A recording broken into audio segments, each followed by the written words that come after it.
Yo guys, and welcome to a new video. Today we're gonna rank down the 10 Best Picture nominees from how much I like them.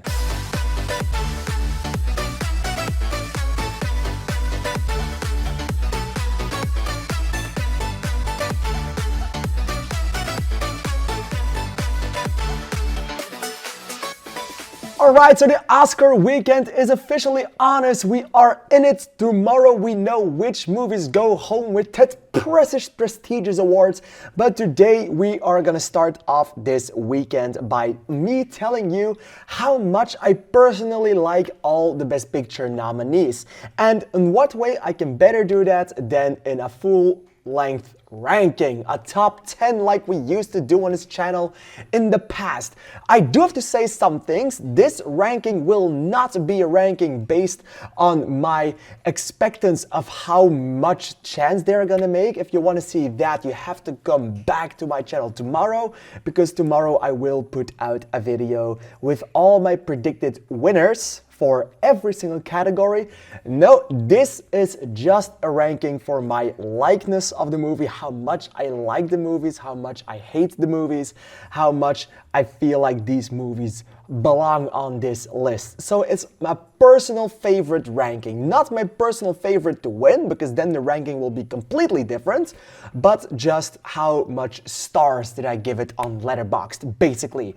That being said, let's get straight into it. And at number 10, I of course have Emilia Perez. And I say of course because this movie just absolutely fucked. This is not a great movie, and I feel like this movie also is like the equivalent from Disaster from this award season ceremony. It is blasted with everything that could go wrong. It is the epitome of negativity for the Oscars, for everything else. It's the epitome of disastrous things happening behind the scenes, and it's the epitome of bad decisions. So I feel like I need to give an explanation on why I hate this movie, because I do love musicals. And I have to say that for some time in this movie, I thought like, fuck, I'm gonna like this. Because the songs are quite catchy.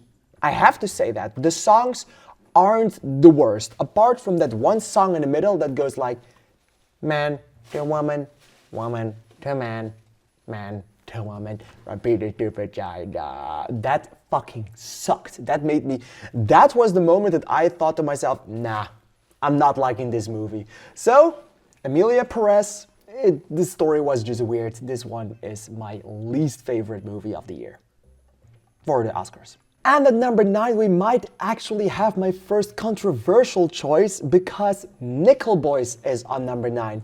When I heard what this movie was about, I was extremely excited and I couldn't wait to watch it. And I saw how everybody was raving on it, how everybody was loving it, and I just couldn't wait to see this movie. I waited till the last second in the hope that a movie theater near me would play this movie.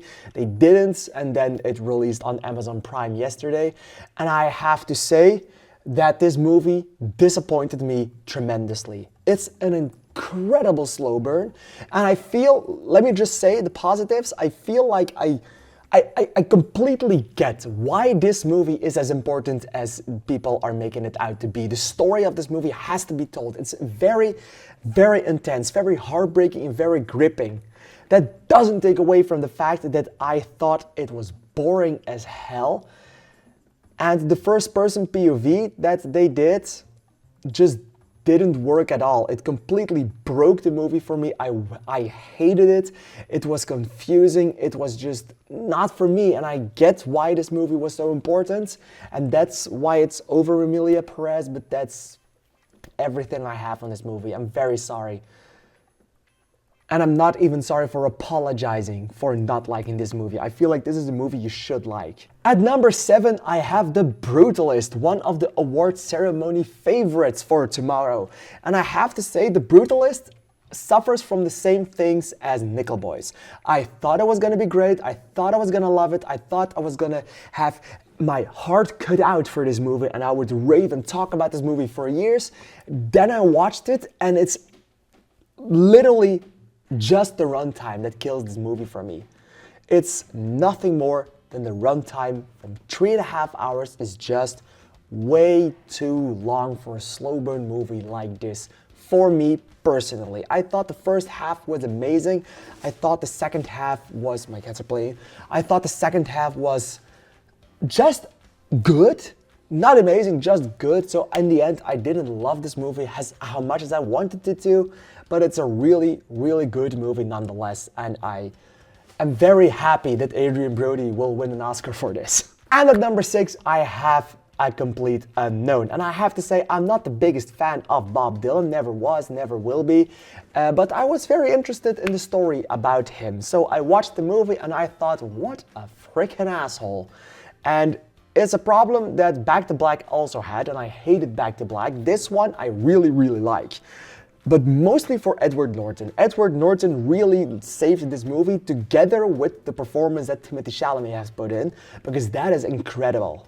Incredible with a capital Y and a capital N and a capital L, the other letters. This movie is just incredible. It's insanely well made. It's an insanely good movie. Did I love it? No. Did I absolutely like it? Yeah. Will I always absolutely like this movie and will I recommend this movie to everyone? Absolutely. That was number 7, by the way. Now comes number 6. And number 6 is for Conclave, the first movie that really, really surprised me in a good way. I thought like, I'm gonna watch Conclave today, because why not? I'm watching all the movies. And then I watched it and then I saw it got a lot of nominations and I was like, Conclave? And I have to say, after thinking about it, I get it. This movie is incredible. This movie is great. This movie is awesome. It just didn't fully grip me. It was not like that I loved this movie with my entire heart like I liked the other 3/4 movies more, maybe 5. But yeah, it's a very good movie. It's a very solid movie. I get why Ralph Fiennes has been nominated for the Oscar. I get the other nominations it has. After thinking about it, this was a definite Oscar contender for multiple categories, and I did not know why I did not see it sooner. And at number 5, I have The Substance, a movie I absolutely love from start to the third act, because the third act did get a little over the top and a little crazy, and I wasn't the biggest fan of that, but I do understand why this movie is so great, and the first 2 acts are absolutely phenomenal movie making. They are great. The acting is great from all the places. It's just a great movie, and I especially get the makeup and hairstyling just for that third act, because you know that still haunts me to this day. So yeah, The Substance. At number 4, I have I'm Still Here, the movie that maybe broke me the most this year, because wow, this movie is intense. The first 30 minutes are really wholesome, just you following this family, and they really make you feel like you are a part of this family.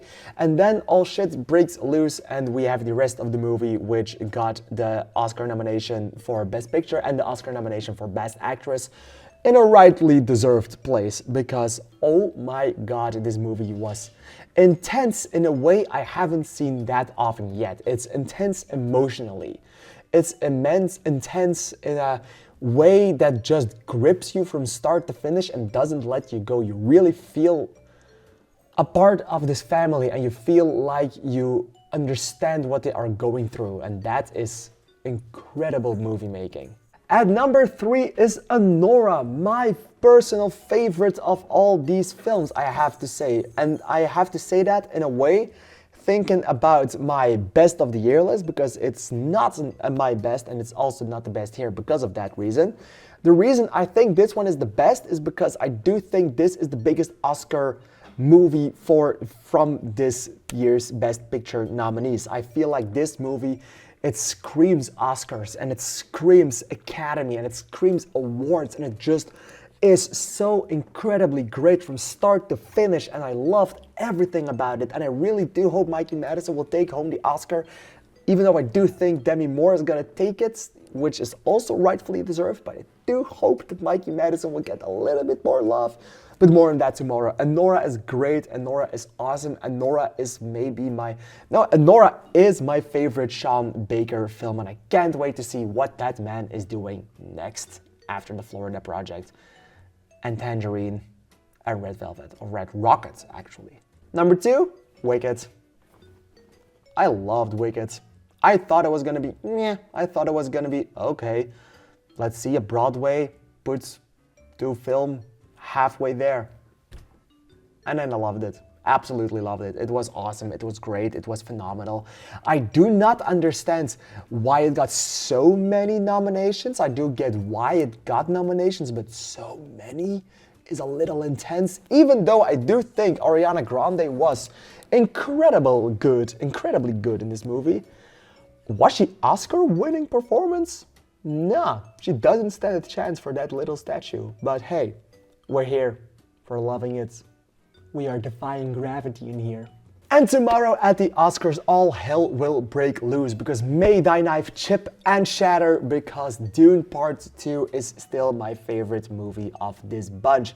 It was incredible, it was awesome, it was big, it was grand, it was everything you want it to be and even more. It was a great movie. It should have gotten more nominations. It didn't, and I do get why. I know there was a lot of backlash for it, but I do understand why it didn't get so many, because there were just a lot of good movies this year for the Oscars, and there were, well, Dune had its fair share in 2021. Did it deserve it this a second time? Absolutely, because this one is better. But I do understand why it didn't.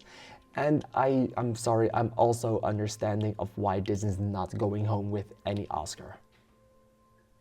But if it does, rightfully deserves so. Alright, that's my top 10 for this year. What is your ranking of these 10 best picture movies? These 10 best picture movies? Please let me know in the comments down below, because I'm really excited to hear your opinion on it. And I know that today was normally the day reserved for my movie theater immersive experience ranking, but you know that is coming in the next week, because tonight we are celebrating the Oscars already up front. Alright, thank you for watching. Bye bye.